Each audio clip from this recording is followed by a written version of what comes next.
Hello friends, welcome back to my YouTube channel. तो friends, आप देख रहे हैं चन्दा मेरेया। फ्रेंड्स, आप आगे देखेंगे कि आदित्य की बहन की सगाई है। इधर गिन्नी को कॉन्ट्रैक्ट मिला है केटरिंग का, और इधर आप देखेंगे सभी खाने की तैयारी में लगे हुए हैं। इधर गिन्नी की माँ कहती है कि मुझे फ़ोन नंबर चाहिए, तो वो कहती है वहाँ टेबल पे लिस्ट रखी है, आप उसमें से देख लो। तो उधर उसकी माँ देखने लगती है। इधर आप देखेंगे सगाई के अरेंजमेंट में सभी लोग लगे हुए हैं। इधर दादाजी को थोड़ा सा डाउट हो रहा है कि सब ठीक है ना। इतने में वहाँ पर आदित्य आ जाता है। वो दादाजी से कहता है कि दादाजी आप टेंशन मत लो, सब ठीक है। इधर ज़ोर ज़ोर से हवा चलने लगती है। गिन्नी बहुत परेशान होती है, सारा खाना वो ढकने लगती है और सारी कुड़ियों ने कहती है कि सभी लोग खाने को ढक दो, और सारे पेपर्स भी उड़ने लगते हैं। गिन्नी वो पेपर बचाने की कोशिश करती है, वो भट्टी में गिर जाता है। वो निकाल के देखती है, फिर देखती है ये तो कॉन्टैक्ट है उसके ढाबे का, और फिर वो सोचती है कि आदित्य उसके ढाबे पे आया था ढाबा खरीदने के लिए, जो कि उसने मना कर दिया था कि वो ढाबा नहीं बेचेगी, और उसने धोखे से कॉन्ट्रैक्ट पे साइन करवा लिए उसकी माँ के। और गिन्नी को बहुत गुस्सा आता है। गिन्नी वो कॉन्ट्रैक्ट पेपर लेकर खड़ी होती है और अपने साथ की कुड़ियों से कहती है कि तुम सभी लोग बाहर चले जाओ। वो लोग नहीं सुनती हैं, और आदित्य बार बार गिन्नी से कहता है कि मैडम जी ज़रा सुनिए, लेकिन वो नहीं सुन रही होती है।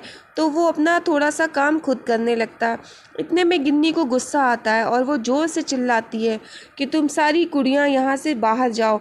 और गिन्नी की माँ सुनती है तो वो सब कुड़ियों को लेकर बाहर चली जाती है। और इधर गिन्नी को बहुत गुस्सा आया हुआ है। वो आदित्य से पूछती है ये क्या है। तो आदित्य बताता है ये कॉन्ट्रैक्ट पेपर है जो कि तुम्हारे भाई ने सिग्नेचर करा के मुझे दिए हैं। तो गिन्नी कहती है कि ये तुमने धोखे से कराया है। तो आदित्य कहता है कि मैंने ऐसा नहीं किया। जो तुम अपनी फैमिली की दुहाई देती रहती हो ना कि तुम अपनी फैमिली के लिए ये कर सकती हो, वो कर सकती हो, ये तुम्हारी फैमिली का चेहरा है। इधर आदित्य साथ के साथ प्लेटिंग भी करता जा रहा है, और गिन्नी को बहुत गुस्सा आता है। वो उसकी प्लेट फेंक देती है और फिर उससे जवाब मांगती है कि ये उसने क्यों किया। वो जानती है कि आदित्य की नज़रों में फैमिली की कोई वैल्यू नहीं है। तो आदित्य गिन्नी से भी यही कहता है, लेकिन गिन्नी को बहुत गुस्सा आता है। गिन्नी कहती है कि आज मैं क्विट करके जा रही हूँ, लेकिन फिर आदित्य उससे कहता है कि तुम जा तो रही हो, लेकिन इस बात का ध्यान रखना तुम्हारे जाने से कॉन्ट्रैक्ट टूट जाएगा और तुम्हारा जो ढाबा है वो मेरा हो जाएगा। तो गिन्नी कहती है कि मैं ऐसा कभी नहीं होने दूंगी। तो आदित्य कहता है तो तुम्हें इसके लिए यहाँ पर रुकना पड़ेगा, और गिन्नी वहाँ पर रुकती है। फिर वहाँ पर लगा हुआ टेंट गिरने लगता है, तो गिन्नी और आदित्य दोनों लोग उसको संभालते हैं, रोक लेते हैं। और फिर गिन्नी को गुस्सा आया हुआ होता है। आदित्य तो वहाँ से हट जाता है। गिन्नी कहती है कि मैं ये पूरा करूँगी कॉन्ट्रैक्ट, और मैं यहाँ पर कुछ भी गलत नहीं होने दूँगी। और फिर वो कहती है तुम जैसा चाहते हो वैसा कभी नहीं होगा। और आदित्य उससे कहता है कि ठीक है, और फिर वो वहाँ से चला जाता है। इधर आप देखेंगे कि अंबर दादाजी के पास आता है, और वो ये कहता है कि दादाजी एक मिनट, मुझे आपसे बहुत ज़रूरी बात करनी है। और वो दादाजी को लेके रूम में जाता है, और आदित्य भी वहाँ पर आता है। वो देखता है, उससे अरमान कहता है कि ये तुम क्या कर रहे हो। तो वो ये कहता है कि मैं कुछ भी नहीं कर रहा हूँ, क्यों, क्या किया मैंने।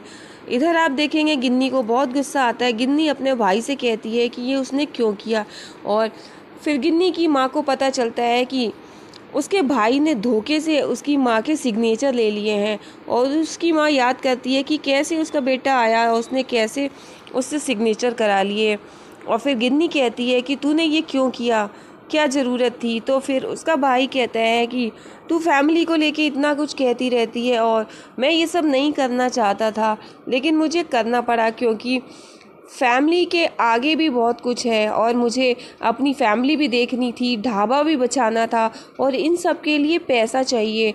बिना पैसे के कुछ भी नहीं होता है, और मुझे पैसे की ज़रूरत थी, इसीलिए मैंने ऐसा किया। इधर आप देखेंगे कि अरमान आदित्य से कहता है कि जब वो जा रही थी तो तूने क्यों रोका। तो आदित्य कहता है कि तू देख रहा है कि यहाँ पे बहन की सगाई है और मेरे लिए इम्पोर्टेंट है, क्योंकि ये सगाई दादाजी के लिए इम्पोर्टेंट है। इधर गिन्नी को बहुत गुस्सा आता है। इधर आप देखेंगे कि आदित्य अरमान से कहता है कि अभी कुछ भी गलत नहीं होना चाहिए। तो अरमान कहता है कि अब ढाबा कैसे मिलेगा। तो आदित्य कहता है गिन्नी से तो मैं एक गलती किसी भी समय करवा सकता हूँ और वो मैं करवा लूँगा। और इतना कह कर के वहाँ से चला जाता है।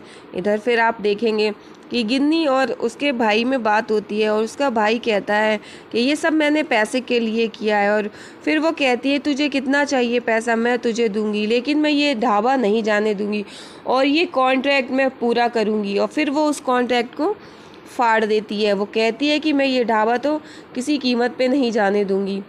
फिर आप देखेंगे गिन्नी अपने भाई पे बहुत गुस्सा करती है।